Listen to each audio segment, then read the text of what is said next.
مرحبا بكم عند بسكوت بون. اليوم جبت لكم هذه الوصفه تاع اليويو التونسي، وصفه بنينه بزاف. هي في الحقيقه نفس وصفه السيجار اللي نقلوه في الزيت، هذوك لي بتي سيجار، ونرمدوهم في السكر، تقريبا نفس المكونات ونفس طريقه التحضير، غير هي تتقطع كيما لي دونيت وتتعسل في الشربات.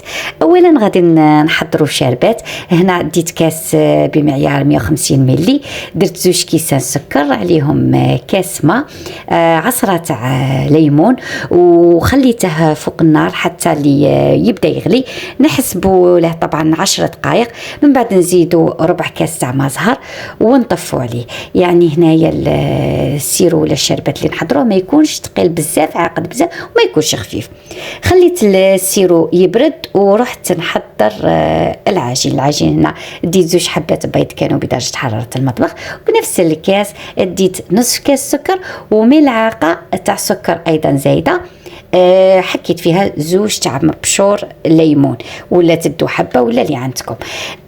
نزيدوا الفانيلا قرصه تاع الملح ولا اون بانسي سال، عصره تاع ليمون، قد ملعقه كبيره من عصير الليمون. هنا عصير الليمون يعطي فارق كبير، وحتى لو زاز تكثروا بزاف الزاز تاع الليمون ولا تاع التشينه. بنفس الكاس ديت كاس قل ربع من الحليب وكاس قل ربع من الزيت، يعني تقريبا 100 مليلتر حليب 100 مليلتر زيت. نخلطوا هاد المكونات جيدا.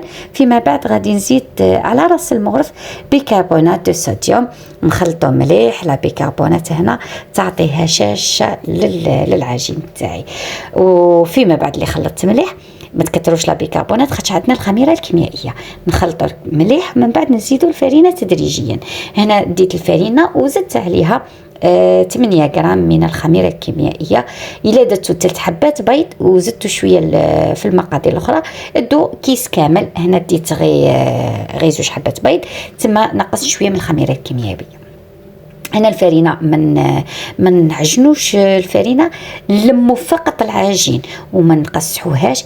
خليتها ترتاح يعني كيما شفتوها، وخليتها ترتاح. درت لي حوالي 500 غرام من الفرينه وخليتها ترتاح لمده نصف ساعه. من بعد غادي نغطوها، طبعا العجين كيخلوه يرتاح نغطوه بفيلم غذائي ولا بلاستيك باش ما ينشفناش بزاف. حنا ما نحوسوش عجين ناشف بزاف، خاطش غادي نزيدوا في العمل تاعنا كي نبداو نفردوا في العجين غادي نزيدوا الفرينه.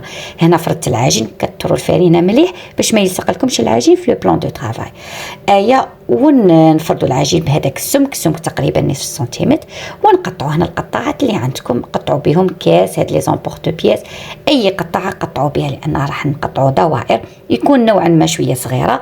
وغادي في الوسط غادي تاني نزيدوا بون دوي ولا بوشون باللي عندكم، قطعوا في الوسط. يعني هنايا كي تفردوا العجين خلوه يرتاح لمده دقيقه تقريبا، من بعد عاد قطعوا باش العجينه ما تبداش تتكسل معاكم ولا تخسر لا فورم تاع الحبه تاع اليويو.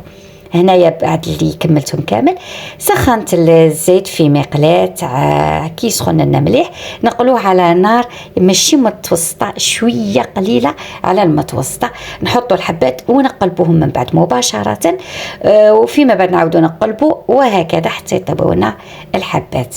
بعد اللي نكملوا القلي كامل، عندنا لو سيرو تاعنا بيان سور راه بارد، غادي نعسلوهم في لو سيرو اللي يكون بارد. يعني اليويو سخون يعني كي عاد قليناه، ولو سيرو تاعنا يكون بارد. شوفوا الحبات جاوني قد لان العجين خليته يرتاح كي ابلاطيته ولا كي فردته، خلوه يريح شويه تقريبا دقيقه باش الحبات يجونا دوك هما. شوفوا هنايا عسلتهم بلو سيرو.